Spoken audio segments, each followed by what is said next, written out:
And in our previous session, it was about procrastination with Belen. Okay, so hello everyone, my name is Belen. Today's topic is communication, effect, and how can we improve the way we talk and we express our ideas, and how can we, when other people communicate.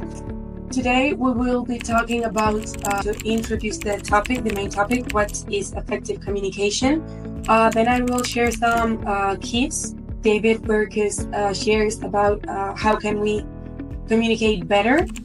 And Sandy Pentland has done a research regarding this topic and how great teams communicate nowadays. And then while reading about all of these topics, I came across some books and articles I would also like to share, and I think they would be interested. And then we're going to choose two new goals regarding this topic. Some of you guys have some goals we set on last session regarding procrastination, and I hope they've been well. But the main thing is, remember always, we're not trying to be perfect because perfection doesn't exist. We're trying to be better. I've been saying and I've been trying to transmit the idea that we're all part of a whole. We're like different parts of a machine. In this case, we could say it's Konnect Way, or somehow you're connected to someone or related to someone who works in Konnect Way. And at the same time, Konnect Way is part of society, part of the world. So the point is that the more we improve ourselves, the better our society will be. Communication, talking about teams, which is the main point of today, is what makes a team.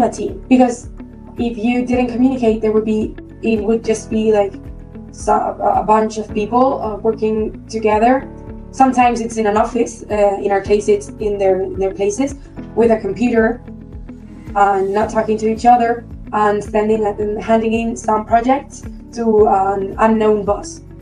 But sadly, this is something we see sometimes in different companies, not in Konnect Way, and that's not how we want to be and how we want to work.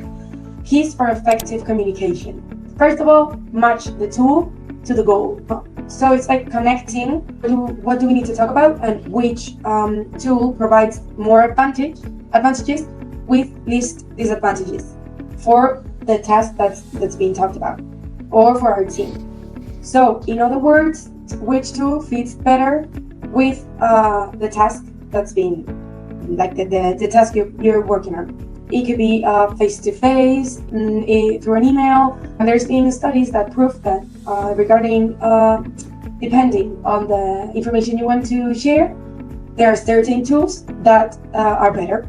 If you're trying like a brainstorm, creativity is the main thing, and you want people to come up with ideas, then face-to-face is more useful. It's better because it's easier to share your ideas in person than through a computer. Or in your case, in Konnect Way, in real life, like in person, it's not possible. So in a meeting, but like real life, like online. But tip number 2 would be amplify unheard voices. The first one could be more appropriate, like the tip for work-related stuff. The second one can work for when you're hanging out with friends or when you're in a work meeting. Every way of communication comes with people who feel stronger with it, and with people who feel more vulnerable or kind of weaker using that way of communication. For example, maybe I feel super safe talking to you through a computer, but maybe in real life I would feel anxiety or more stress. The point is to give everyone the opportunity to be heard, regardless of the tool that's being used. So even if it's a Google meeting, if it's a mail, an email, if it's a meeting in person, if you're hanging out with friends, everyone needs to be heard.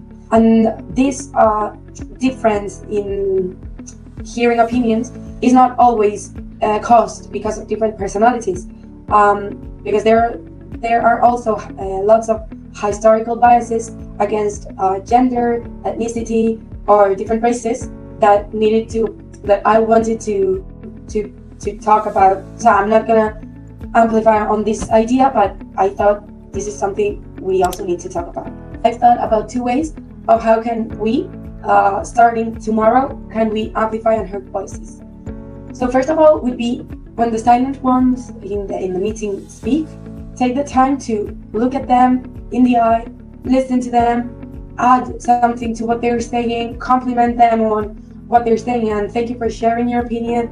Thank you, that's a really good idea. I think that regarding what you said, like making sure they don't get talked over by someone else. The other way I thought that could be useful in amplifying unheard voices is if someone has not been engaged during the meeting, it would be great if the leader asked that person afterwards, what's your opinion regarding this topic, or what do you think of this? So this way the person that hasn't talked feels like what they think is valued and it's important for the team. What works better for what I need to communicate? How can I provide the situations for my team where everyone can speak? How do I create the environment for the others to feel they can be heard and to feel that they can share their ideas, creating a safe environment?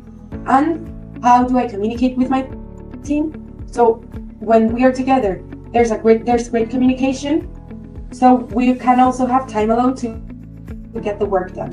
Now moving on to research done by Sandy Pentland. So he led some researchers from the MIT's Human Dynamics Laboratory to solve that puzzle and hoping to make groups and teams click. What differences great teams, how great teams in real world like nowadays communicate equally in order to listen to every member. Take turns. This may sound like something you did in school, but take turns so everyone can be heard. And this will also lead to a better understanding of what the problem or the situation or the project is. So at the same time, the better understanding you have, the better results you're going to have. Number 2 is communicate informally. Get to know each other, not just as working peers, but also as people. Of course, you have to talk about clients, due dates, projects, but the more you actually get to know the others, the easier and more enjoyable it will be for you guys to work together. Communicate externally. Work with other teams. Work with your clients. Don't work against other team like as it was a competition, or work just for your clients. Work together. One, for example, would be whoever you're communicating with, a co-worker, my boss, a client, a supplier, will trust your team better because of the personal relationship you have with them. So this means that they will probably keep you updated on the thing you've been talking about. Another benefit, it would be that it spreads like the meaning of the word team becomes bigger and bigger. It's not just your teammates working on a specific project. You see others as collaborators of the work you have to do, and this increases the sense of membership. And as a consequence, people are more likely to help or more willing to help. On the contrary, and sadly, what we see many times and in many companies nowadays is teams that just communicate with each other to complain about, like, you didn't give me this when I needed to, so I'm not giving you this, of course. So that's what we're trying to avoid, not do that. Communicate in bursts. This is basically leveling or equilibrating the time you spend communicating and talking about work and work-related things with the time spent separately, focused on the work you need to do. And remember, we talked about distractions, and one of the goals of the previous goals from one session was turning off notifications from your phone or your tablet or your laptop so you don't get distracted. This way you will probably be centered when there's a meeting, because you really think like, now is my opportunity to talk with this person, because later on I'm not going to be able to send her an email because he or she's going to be working. And at the same time, you're going to be really communicating what's relevant, not keeping information like, I don't feel like sharing this now, I can send an email later on. No, you're going to really take your time to really be focused on that meeting. Here are some recommended books and articles. The 2 first articles written by Sandy Pentland, and the other ones are 2 books. Part of the session would be choosing 2 goals. At the end of each session, remember you had to choose a list of 2 goals, and setting a reminder on your phone, an alarm, using a post-it, setting as your back photo of your laptop, however you want.